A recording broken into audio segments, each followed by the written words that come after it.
Hey everyone, Mr. MC here. This is a guide for round 4 of the manufacturer series again. Let's get this started.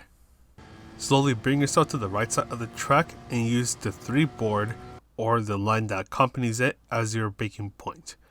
Brake as much as you can for a short while, then slowly start to ease off all of the brakes as you turn in. Try to get the car pointing where you want it to go before you start to accelerate so you can get a fast, clean exit. Then when the gravel on the left starts, you want to use some of your braking, that way you can slow down while still having the flexibility to turn. Be very patient with your throttle output. Before you reach the 1 board, you want to ease off of the throttle, turn in, and patiently get back on the throttle. Then bring yourself to the right and brake before you reach the 2 board. Brake as much as you can for a short moment, then take your time transitioning from the braking to the throttle as this is a bit of a long turn. Then as you reach the 2 board, you want to use some braking, get really close to that sausage curb where the apex is without hitting it, and then carefully accelerate your way out. Then bring yourself to the right and start to brake just before you reach the 3 board or the line that is just before it. Brake as much as you can, then as you reach the apex, you want to start to turn in, and once your car is pointing towards this empty area, that is when you can start to carefully accelerate. Don't get too aggressive like how I was, as you risk going too wide or potentially losing control. Then just ease off the throttle as you go through this turn, then brake when you reach the 2 board. You'll use a quick burst of braking and slowly get back on the throttle. And for the final turn, use a 3 board as your braking point. Slowly ease off of the brakes as you want to make sure that the car is pointing where you want to go before you start to fully accelerate your way out. But that is all for the lap guide. Let's go ahead and talk about the strategies.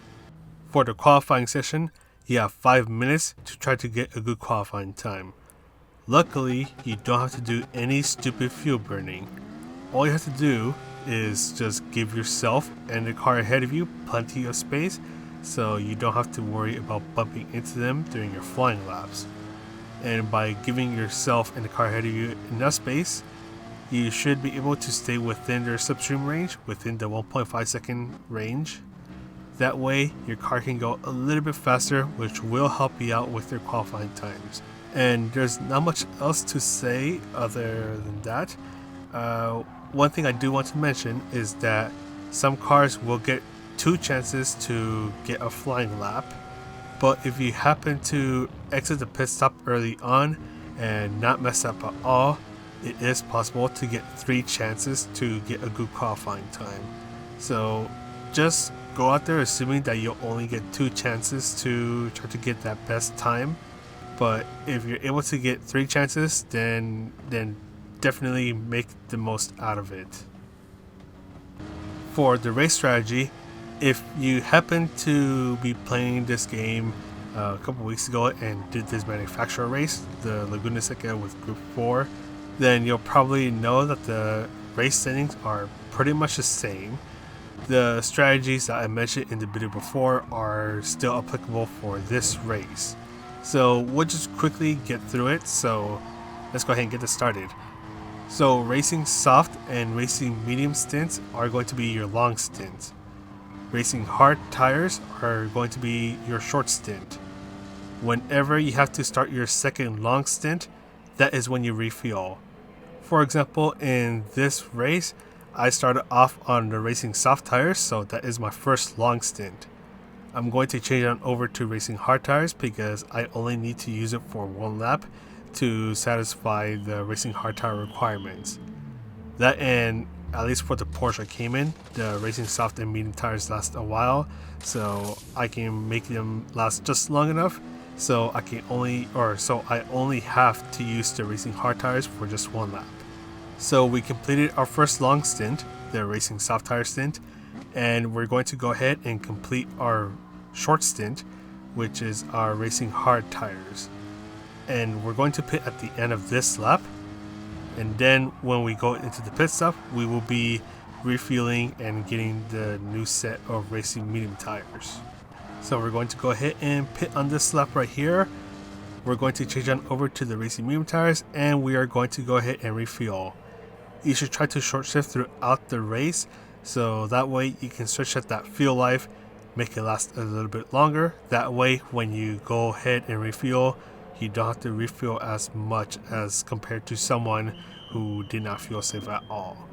If you happen to be behind someone, you'll be able to fuel save a little bit more.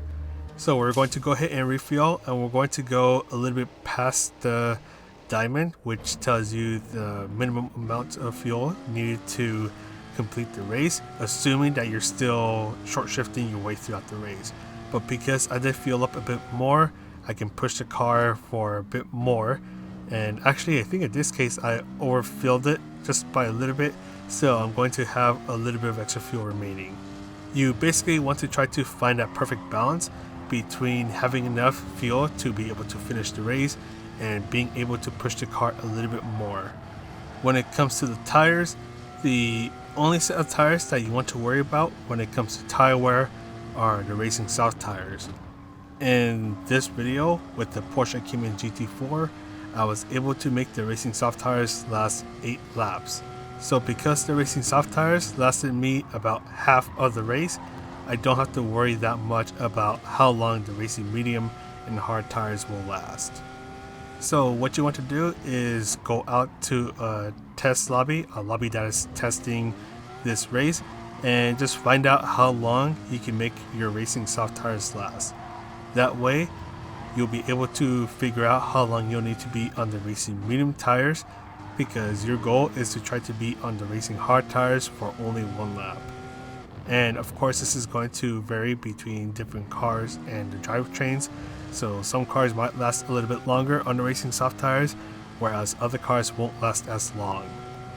And last but not least, all 3 tire compounds are required to be used in this race, so make sure that you use racing soft, medium, and hard tires so you can avoid getting that 1 minute penalty. But anyways, that is pretty much it for this guide.